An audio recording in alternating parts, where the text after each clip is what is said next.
look over there. Oh, yeah, the middle camera. Okay.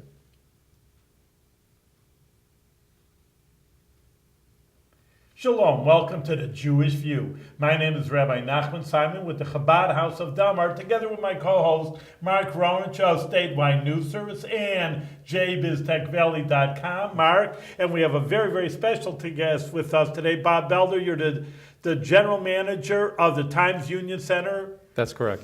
All right, That's correct. Yeah, excellent. Welcome to the Jewish View. Welcome to Thank the you very show. much. Appreciate It's great the to invite. have you Maybe here. you can get me on the hockey team or something.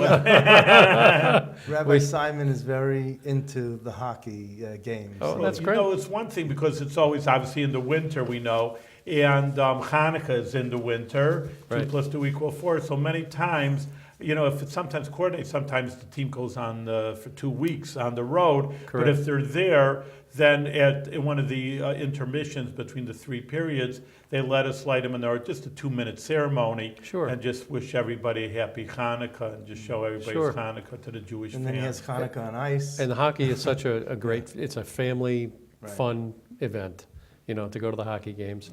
And we're so fortunate to have this hockey team, the Albany Devils, be here for going into their 5th year of their 5-year contract. You know, that's what I So- wanted to say to you know that it's interesting. I mean, baseball is strong, but basketball isn't strong. I mean, is there a reason? I mean, once we're dealing with sports, I mean, I know you do really thousands of shows, you know, in your time that your 20 years you've been in the Times Union Well, Center. But I mean, you know, I like basketball too, I guess. Yeah. And basketball didn't make it, and hockey is making it. well, I want to quantify and clarify because I think you're suggesting basketball didn't make it as the pro team with the Patroons and, Yes, and you're thereafter right. the other Excellent, yeah. teams. And you're right, the support wasn't there for the pro teams as much as you would have liked in this market so they could retain a team. But the college basketball is just as big, if not bigger than ever. And Siena College is still averaging almost 7,000 people per game. And the And UL yours at Times Union, At but the they have Times their Union own Center. arena, but they do. play at the Times Union all the Center. men's games are played at the Times Union Really? Center. I didn't know Yeah, all of them. yeah, I and the women's games are played at the Arc on campus at Siena. So you're getting 7,000 for Siena games? We're averaging about 7,000. That's- There are that's some games that are tremendous. well over 10, and the UAlbany Siena rivalry is sometimes 12 and 13,000. Really, that's tremendous. And It what's really the is. capacity for the Times Union Center? For basketball, no, would no, be, generally. 17,500 seats. 17,000, Yeah. that's the official, that's what I Yeah. thought, yeah. So Yeah. that's pretty good. That's It's great, and you're right. A lot of different types of programs with concerts and family shows, and The concerts will fill it up, though? They Like the do. big rock concerts? they do. We just had Bruce Springsteen perform, and he sold out with 16,000 people. And you had Santana and, And Rod Stewart Rod this past Stewart. Friday night. Yeah. That was a great show. notice I wasn't 3-hour there. long show. Paul McCartney's supposed to. Paul McCartney's coming Now, in. We're did one you- of only 6 dates on the Paul McCartney tour. Why did Albany get it? I mean, that's a big thing, but I'm sure it's a feather in your hat. That's why I'm even saying it. I mean, It's the only stop in New York State. That's He's correct. not going to Madison Square Garden or anywhere else, he's just coming here. how Right. did you pull that Right. off over here? You That know, is such a feather in your cap. You know, I thank you for that, but I don't really want to take the credit for it because it really comes down to the artist and the artist manager's choice and decision.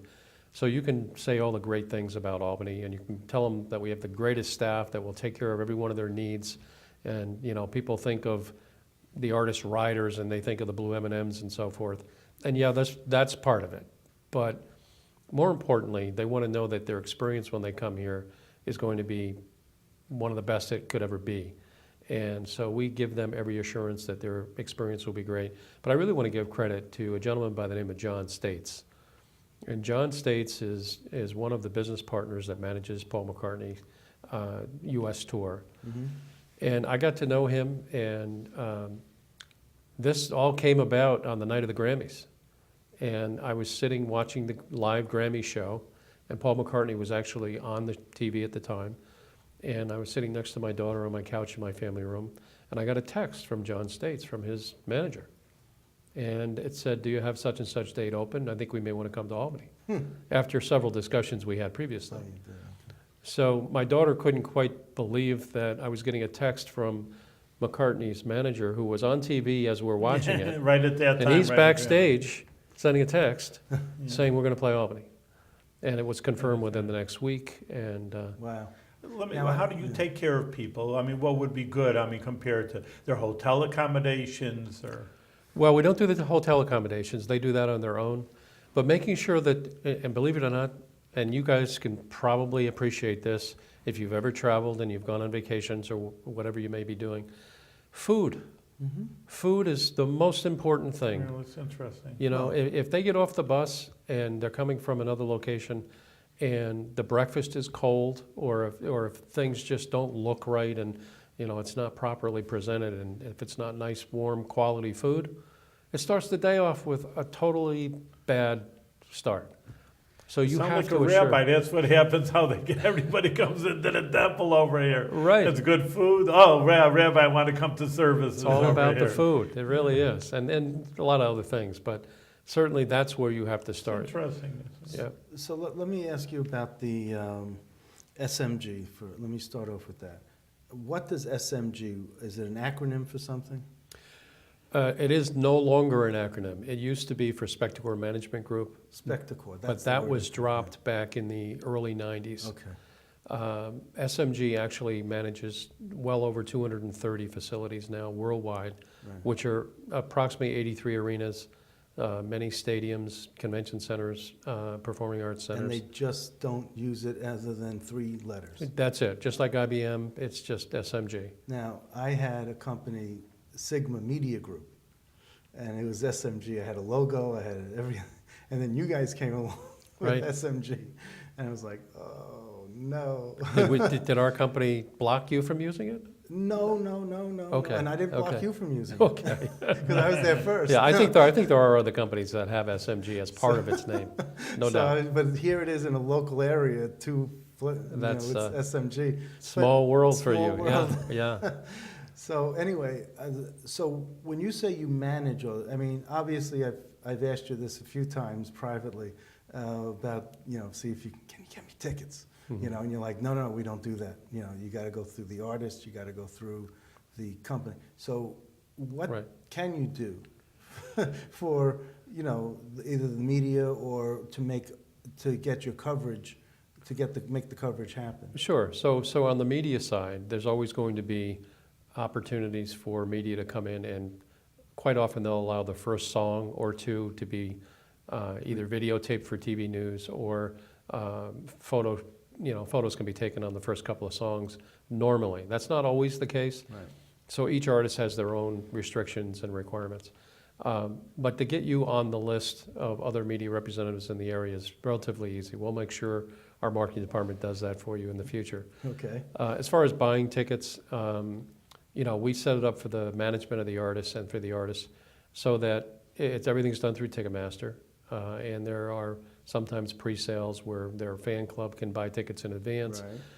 But other than that, it's pretty much going on the website through our Times Union Center official website. Now, I remember Elliot Spitzer signed into law where he allows scalping, right? There was something about scalping tickets is legal in New York State. I don't think that they said they are allowing scalping. Well, I think what they did is they eliminated the cap on how much higher than face value you could resell your ticket. well, that's scalping. Yes, but I don't think that they said it the way that you said Of it. course not. I'm speaking plain English, not Yeah. the legal jargon that's I'll in the be bill. but- I'll be the first one to say that I liked it the way it was when there was a cap on how much you could resell it for. I still very much am strongly in favor of having a location where you can buy a ticket at the face value with no service charge. Mhm. And that is the way we still have it to this day at the box office for the Times Union Center. Right. There's no service charge when you walk up, you pay the face value of the ticket. There are service charges when you go online and you buy tickets through Ticketmaster, as there are for any facility in the world, not just in the US. But And you I- have those long lines outside the box office when you announce you're selling, let's say on a Monday morning, and they're lining up Sunday night. depends to- on how big the artist is, but you're 100% correct. On Paul McCartney, we had people that spent the night, Saturday night and Sunday night, so that they could be first in line to be able to buy tickets at 10 o'clock on Monday morning. And they did get tremendously great seats. And to Paul McCartney's management's credit, they held X number of seats in great locations in the very close part of the stage or near the stage for the first minute that the tickets went on sale to the public. And obviously the fan club was able to get tickets in good locations, but those premium seats, they knew people would be spending the night, so they wanted to make sure they got great seats. And not all management companies do that, but Right. in this case, this one did. Now, I have to, just to refresh the audience about this, it was first, the arena was first called the Knickerbocker Arena. It was called the Knickerbocker Arena. That's when it first opened. And then, what, several years later, it was that way for I want to say it was approximately 1997, it changed to the Pepsi Arena. the Pepsi, and that lasted 10 years? It actually lasted 10 years. Okay, and And- then the TU Center Right, took over. Okay. right. So through those evolutions, what, those are naming rights. So the first several years, when it was the Knickerbocker Arena, there were no naming rights. I mean, it was just the Right. Knickerbocker Arena to honor our heritage here in Albany and the Dutch and all that, I guess, maybe. Well, actually, it's ironic because the name Knickerbocker Arena was as a result of a contest. Oh, It wasn't because of the heritage, although I understand why you would think that with the Knickerbocker newspaper and various other things that are named Knickerbocker. So I understand why you would think that. But it was a Times Union newspaper contest, Okay. and that name won it, and that was what we had for those years in the beginning. But the revenues that didn't come in those years from the naming rights, which can be anywhere from $300,000 on up per year, those revenues make a tremendous difference. It did, yeah. For the bottom line to Albany County. And then you started making money on it after you got the naming rights. It gave it more prominence. You think Right. that's what it was? Because I was going to ask that. I remember it again. I say I always tell the audience I'm 29 years old, but in any case, I remember at first. Well, there's always I know everything that everybody's a critic. Oh, what are you building this boondoggle for? No one's going to come to Albany. I think they called it the with a white big elephant. like that. Or if you would tell Paul McCartney would come to Albany, they'd laugh you in the face. I mean, 20 Right. years or whatever it was before. And then all of a sudden, not all of a sudden, that's why I'm asking, there is a profit there. I mean, again, a lot to your credit, but, the people were at the first were saying, you're building a 17,000. That's like a major league stadium or not a major league city. Well, I'm glad you brought this up because I think the credit really belongs to the visionaries, the Albany County legislators, and even to Jim Coyne, the Albany County executive at the time, who built the facility large and much larger than any other secondary market had venues. Most of them were being built with 8,000 to 10,000 seats, and they built this one with 17,500 seats. That is a major league. I mean, and Major I know league. there's NHL stadiums that are just as big as that. It's aside from Buffalo and the facilities in New York City, there's no other facility as big as this. So we call ourselves upstate New York's premier sports and entertainment facility. But those folks from Albany County, the legislature at the time, Frank Camiso and various others, who started this whole thought pattern, and Jim Coyne was a big part of that.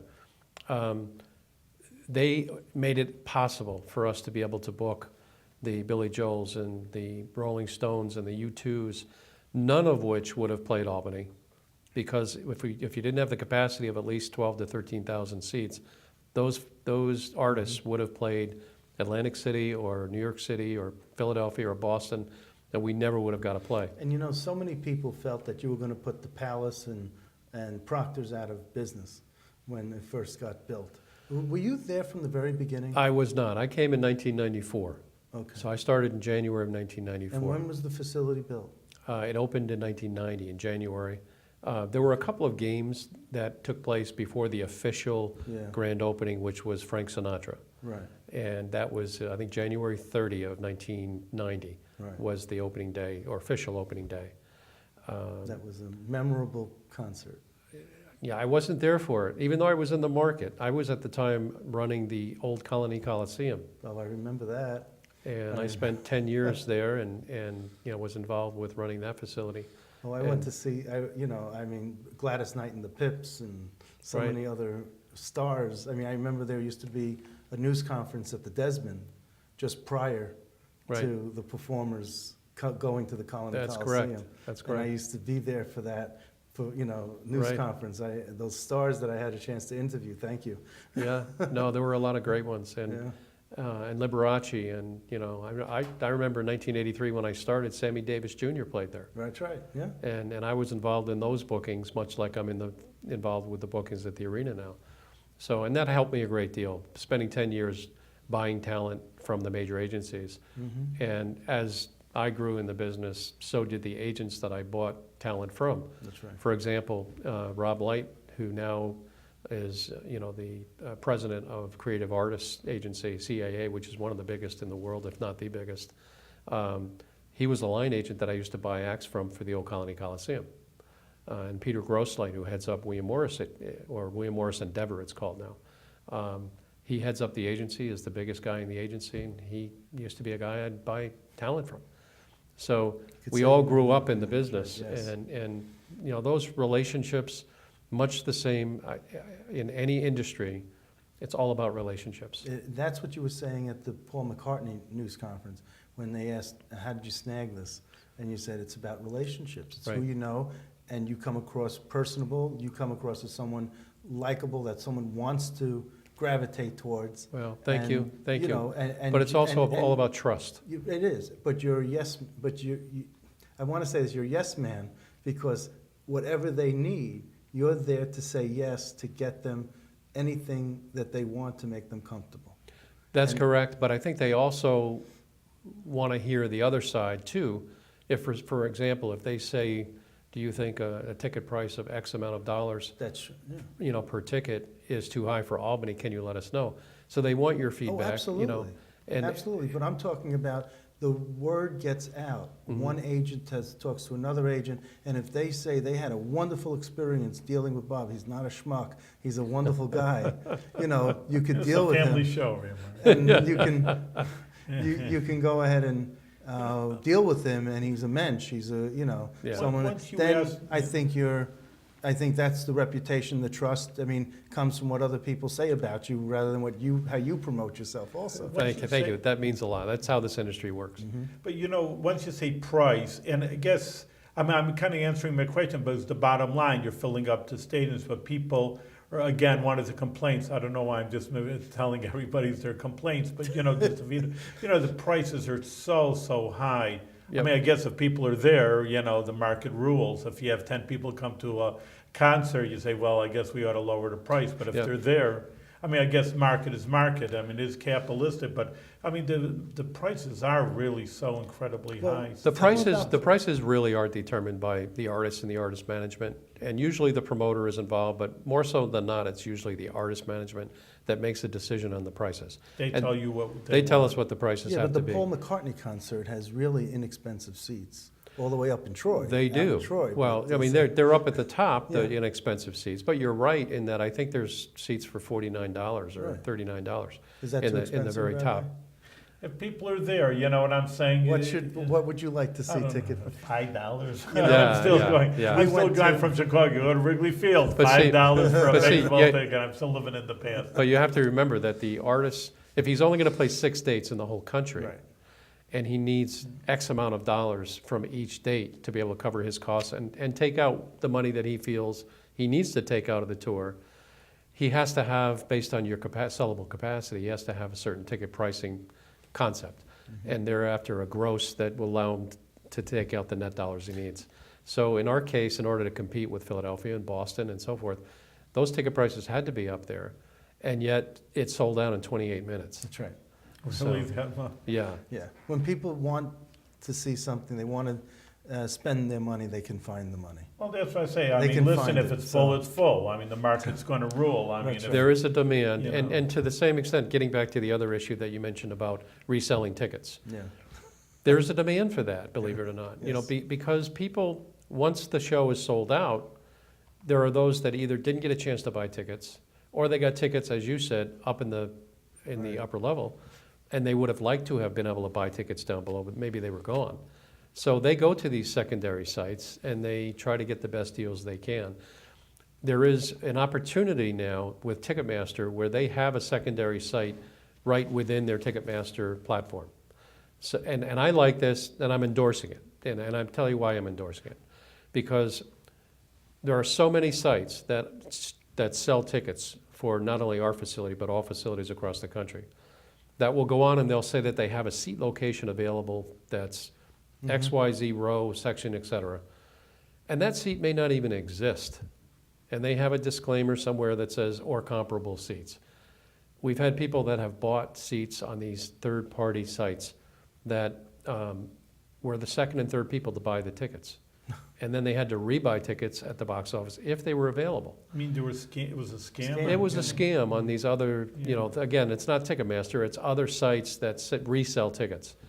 Whereas with Ticketmaster, the barcode from the original ticket is transferred to the secondary market, so that when you buy a ticket on what's called Tickets Now through Ticketmaster, you're assured that it is a legitimate seat and there's only one ticket that's being resold. Well, if it's let's say two tickets for the same seat that's been sold, and the guy who bought it second shows up first, and it scans, and he goes to the seat, and that was the scam ticket, and the guy comes in second with, and scans it through in the entrance, Right. and gets to the seat and says, wait a minute, Right. how are you here? So the barcode, what do you do there? the live barcode, that exists for that ticket that got resold, the one that is still live, so in other words, if it was resold once and then resold again, the second time would be the live code. So the one who bought it the first time wouldn't get in. Oh, and that would be the real ticket, and he wouldn't get in. Well, not necessarily. If they transferred the code, or if they sold the code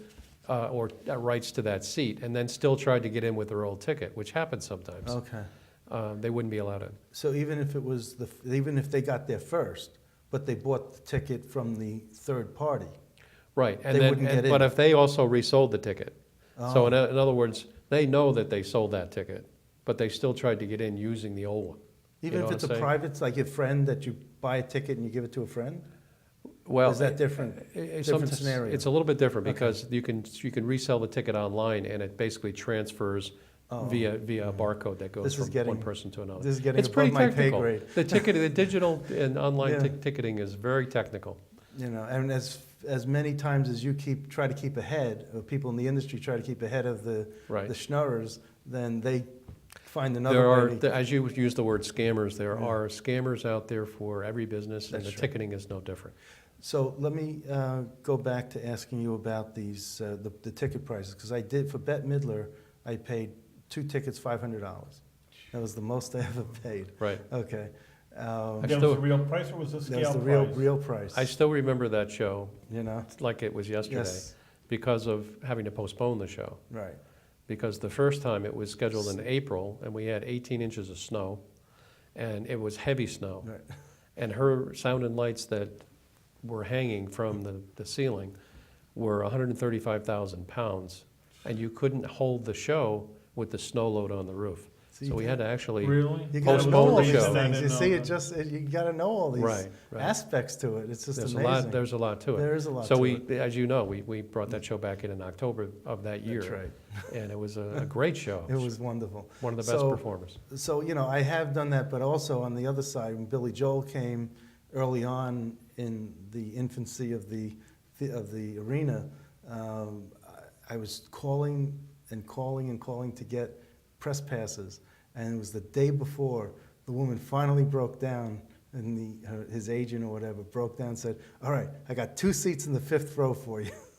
That's Pick great. it up at will call. That's So great. I went there, and I got 2 seats in the 5th row, and I went up on the stage. I went right up to the stage, and I shook his hand. I mean, it was a blast. Awesome. That's so great. I've had all sorts of different experiences. So, it depends how. The greatest thing is that you're coming to the facility and enjoying yourself. Exactly, and that's something that's changed a lot over the years.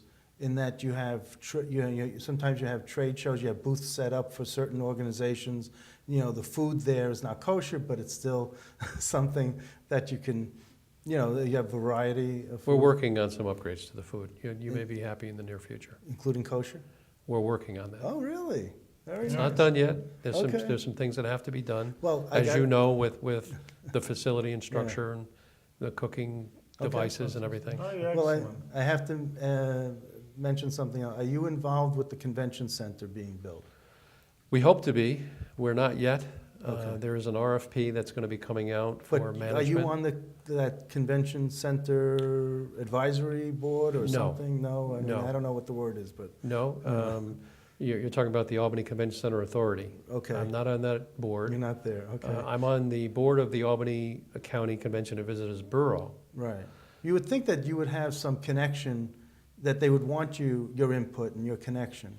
Well, in a perfect world, I would hope that they would want our company, because we manage over 64 convention centers in Yeah. the United States. We've got great assets that we can bring to the table. Exactly. Booking assets, bringing in a lot of events that perhaps others can't. Having said that, and I respect the fact that the state, from a transparency standpoint and so forth, they need to go out to bid, and they need to have an RFP go out, and we'll bid on it. Okay, good. And I'm sure others will probably bid on it too. I think ultimately, for us to be able, if we manage it, for us to be able to have the Times Union Center, the new convention center, and I think they're going to put the Empire State Plaza management out with the new convention center. Mhm.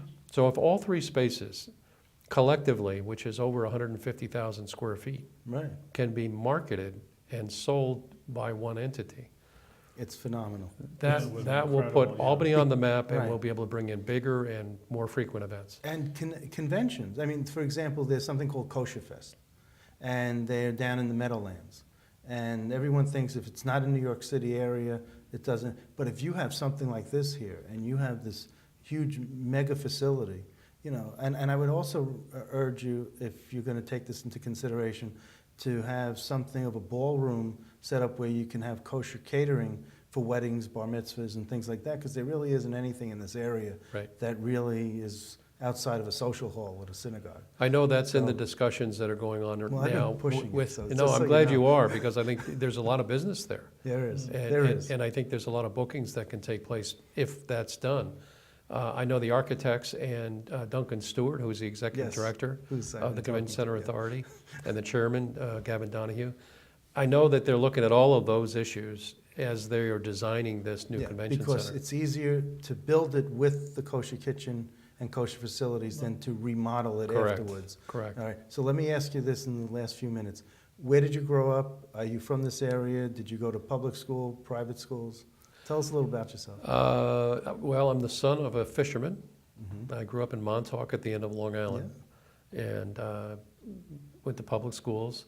My father had a 75-foot trawler. So as a child, I was out on the water anywhere from 10 to 90 miles offshore every day. You helped out? And I quickly realized how I didn't want to be a fisherman. Okay. You've had Because, enough of lobster? because, the work ethic was, That's what they're catching then? Yeah, well, they, Lobster? well, lobster and every kind of fish you can imagine we used to catch. in But Montauk, yeah. But, it was always set up with that size boat, you would always have a couple of mates and the captain. Right. And, if there was a child on board, talk about child labor laws That's back in the day. But I remember when I was 10, Mhm. it became one mate and myself and the captain. And then when I was 14 or so, it was me and the captain. And he's driving the boat. So who do you think was doing all the work? Yeah, the youngin. So Yeah. you came up here, you moved up here with your folks, or you just moved up here I for actually, a job? I or- actually moved out west first. Oh, I see. And I went out and spent some time in Bakersfield. Well, I started in Colorado Springs, got to Bakersfield, California, went to Santa Rosa, California, and then I spent 3 years in Salt Lake City. Oh, And that was all in the advertising agency Mhm. world. And then came back and moved back to Albany. This would have been in 1983. and you're married and have how many kids? I'm married and I have 5 children. 5 children. I have 3 boys and a grandson that's 2 years old, Beautiful, beautiful. and 2 daughters. How old are you? You don't look old enough to have a grandson. Well, I'm, if I could be 29, then maybe you'll be 29. I'm 56, Okay, So wow. you're doing well. Yeah. All right. You're doing and great. I got remarried 20 years ago. Okay. Had my 20th anniversary yesterday, Mazel tov. and couldn't be more happy. I married my best friend. Yeah, that's the way to do it. You learn from the first time. You Yes, do it we better learned from the second. first time. Well, keep going strong. Yeah, I know. Thank You're you. doing well. We're out of time, but Bobby, Thank you you. listen, you've been with tremendous success, not only for your life, which I'm happy for you, but you're helping out the entire Capital District just Thank after you. so much good entertainment. Not good, it's A+ entertainment, Thank you. especially for Albany. I mean, we're not New York City. So wish you the best and continue with great success. And like Mark says, convention centers and more. And you should even have the greatest success with good health. Thank you All the so best. much. Thank you. Appreciate Okay. that.